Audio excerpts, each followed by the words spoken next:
Narendra Singh Rathore, perfection PSC अकादमी में आपका स्वागत है। आज मैं पर्यावरण अध्ययन का तीसरा अगला महत्वपूर्ण जो विषय है मानव रोग, उसमें वायरस जनित जो रोग हैं उनके बारे में आपको बताऊंगा कि वायरस जनित मानव में कौन कौन से रोग है। पहले मैंने बताया था आपको प्रोटोजोआ जनित, फिर बताया था बैक्टीरिया जनित, और आज वायरस जनित रोगों की बात करेंगे। तो वायरस जनित रोगों में सबसे महत्वपूर्ण जो रोग है वो है पोलियो। पोलियो जो होता है पोलियोमाइसिटीज नामक वायरस के द्वारा होता है। पोलियोमाइसिटीज नामक वायरस के माध्यम से क्या होता है। और ये जो है दूषित भोजन और जल के माध्यम से क्या होता है, शरीर में प्रवेश करता है।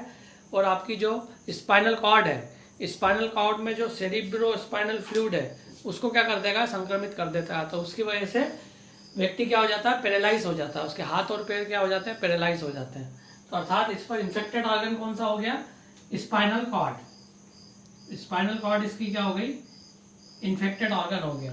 और ये किससे फैलेगा, दूषित भोजन और जल के माध्यम से क्या होता है, ये फैलता है। ठीक है। और इसके लिए दो चीजें चलती है, एक तो चलता है पोलियो का ड्रॉप चलता है और एक चलता है पोलियो का टीका। तो टीका जो है जोनास साल्क ने बनाया था। जोनास साल्क ने क्या किया था, इसका टीका खोजा था।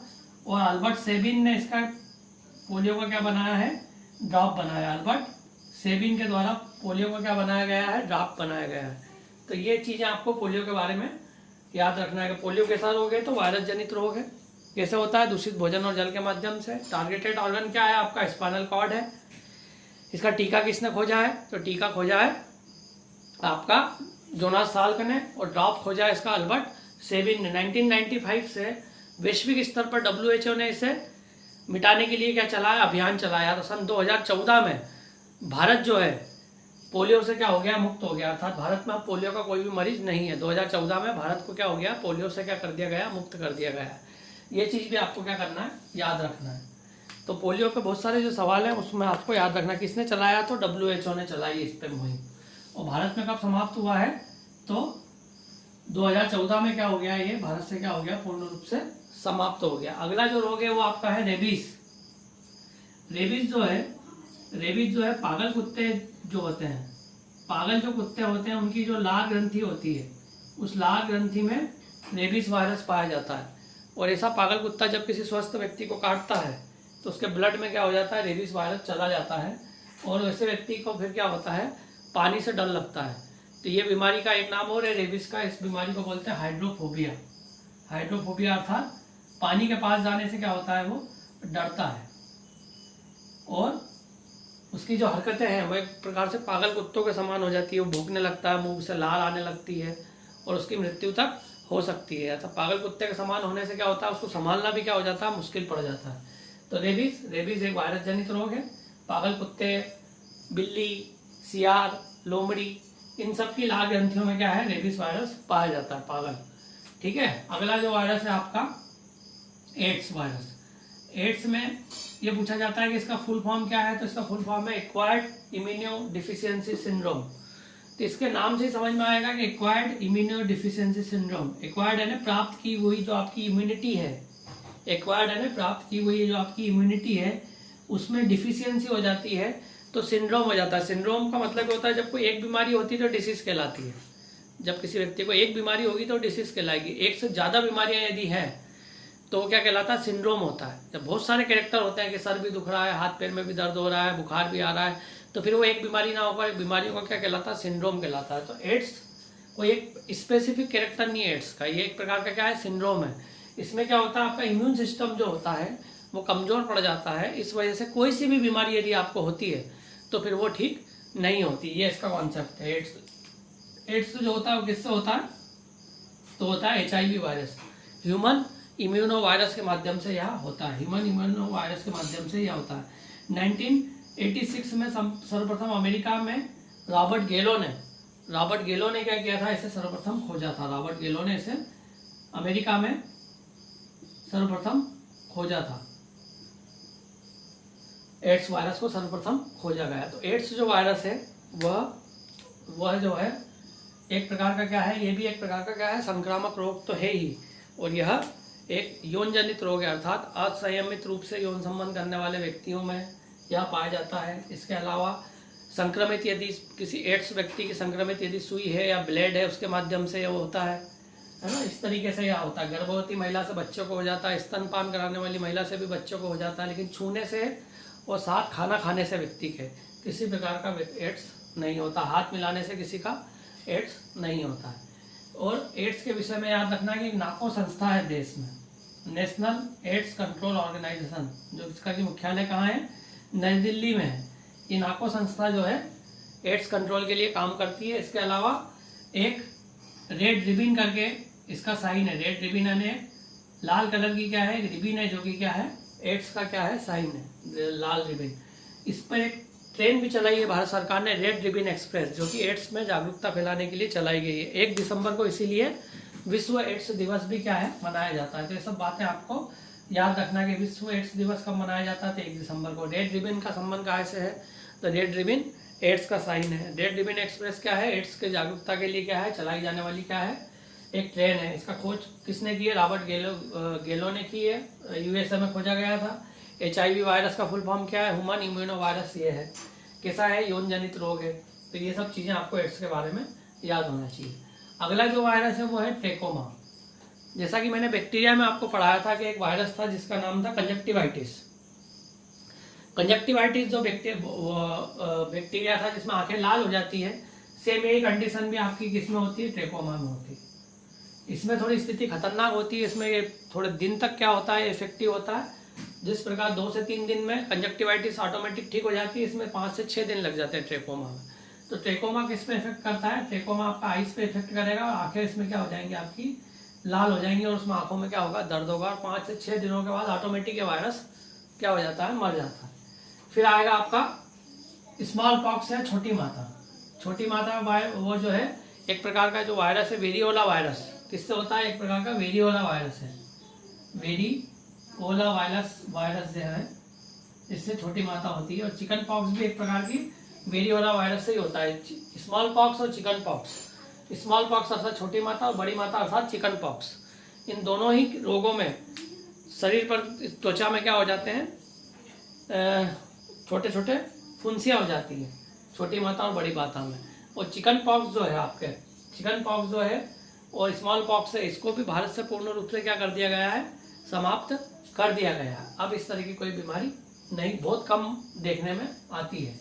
इसके अलावा आपका एक अगला रोग है बर्ड फ्लू, जो कि होता है H1N5 वायरस से होता है। आपका H1N5 वायरस के कारण बर्ड फ्लू होता है। बर्ड फ्लू अर्थात जो मुर्गियां होती हैं उनका जो रेस्पिरेटरी ट्रैक है वो इसकी वजह से क्या हो जाता है, जाम हो जाता है। इस वजह से उनकी गर्दन लटक जाती है, सांस लेने में उन्हें दिक्कत होती है और सभी मुर्गियां क्या हो जाती हैं, एक मुर्गी को यदि होता है तो पूरे पोल्ट्री फार्म को ही क्या कर देती है, वो इन्फेक्टेड कर देती है। तो बर्ड फ्लू H1N5 वायरस से होता है। एक और आपने नाम सुना होगा स्वाइन फ्लू, H1N1। H1N1 जो वायरस है उसकी वजह से स्वाइन फ्लू होता है। सुअर का अधपका मांस खाने से यह वायरस मनुष्यों में आया है।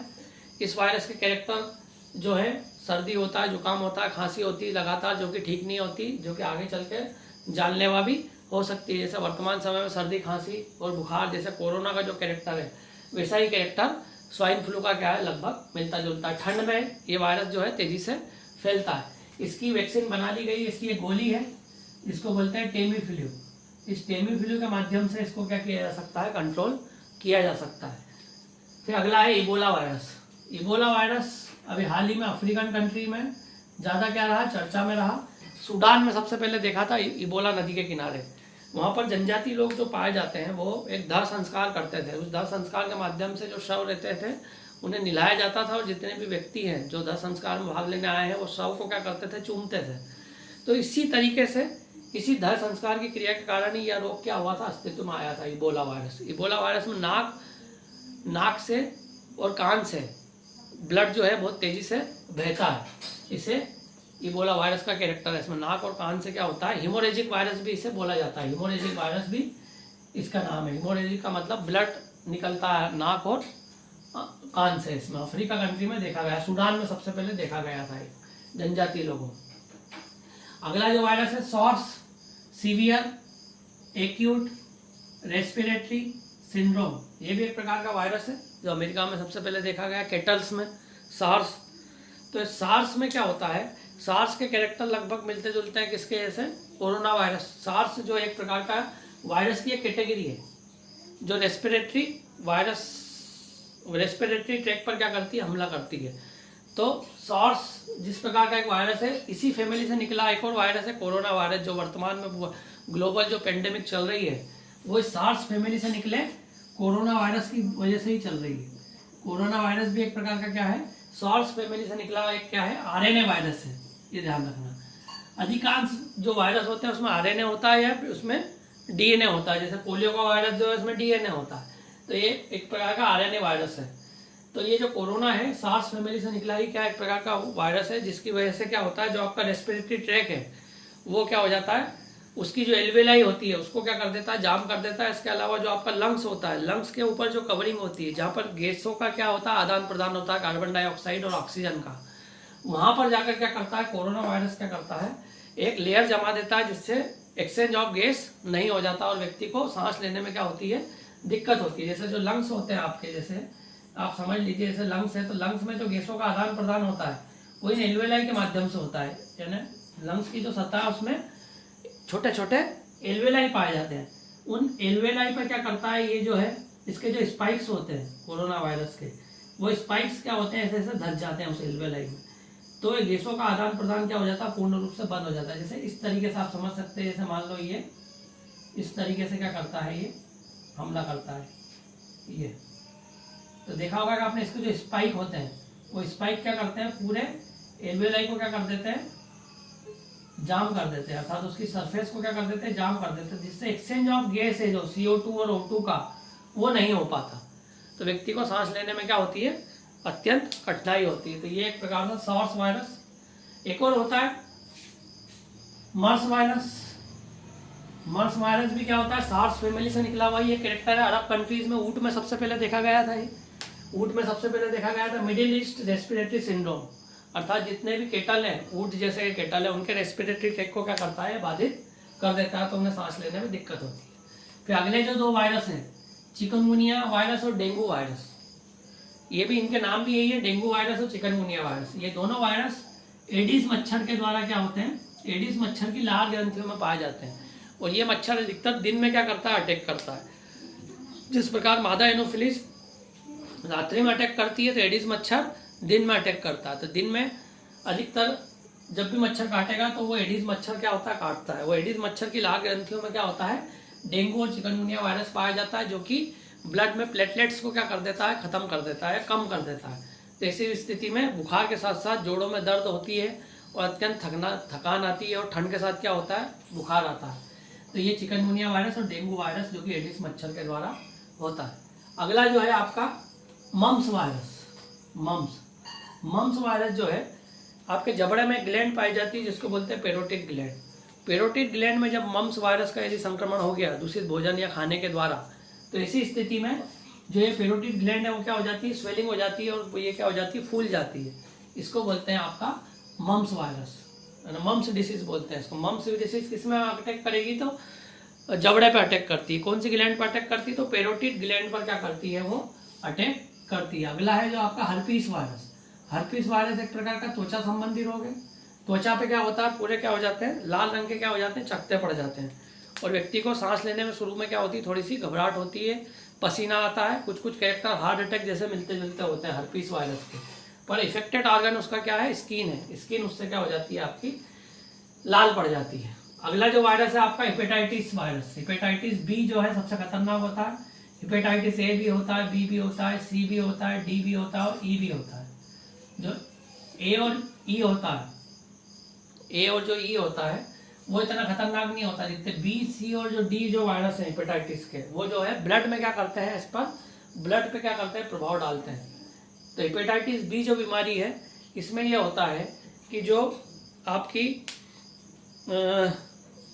लीवर से निकलने वाली जो ग्लैंड होती है, आपकी लीवर से निकलने वाली जो बाइल डक्ट होती है, जो कि छोटी आंत में जाकर क्या करती है, बॉइल जूस को क्या करती है, सिक्रेट करती है। तो वो जो बॉइल डक्ट है, उस बॉइल डक्ट में संक्रमण होने से बॉइल डक्ट छोटी आंत में बॉइल जूस को ना ले जाकर शरीर के विभिन्न हिस्सों में क्या करती है, हार्ट के माध्यम से क्या करती है, फैला देती है।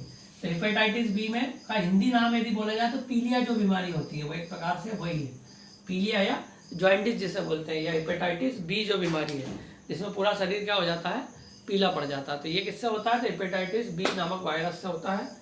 तो ये जो मैंने आपको बताया इतने सारे वायरस जनित रोग जो कि अत्यंत परीक्षा के लिए क्या है, महत्वपूर्ण है, इसका आप स्क्रीनशॉट ले लीजिए, जो कि सभी परीक्षाओं में समान रूप से क्या है, उपयोगी है।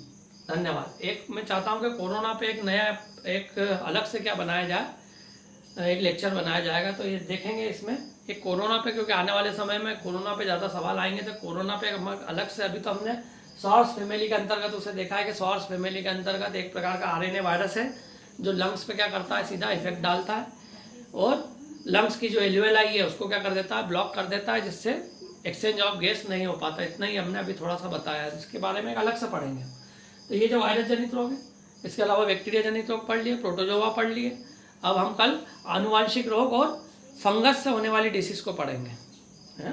तो आपका एक बहुत अति महत्वपूर्ण पर्यावरण का जो टॉपिक है, जो कि सभी प्रतियोगी परीक्षाओं में महत्वपूर्ण है और साइंस के लिए भी बहुत महत्वपूर्ण है, जो MPPSC दे रहे हैं उनके लिए भी ये अत्यंत ही महत्वपूर्ण है। जो बाल विकास जो है वर्ग 3 का, उसके लिए भी अत्यंत महत्वपूर्ण क्या है, टॉपिक है। धन्यवाद। जय हिंद।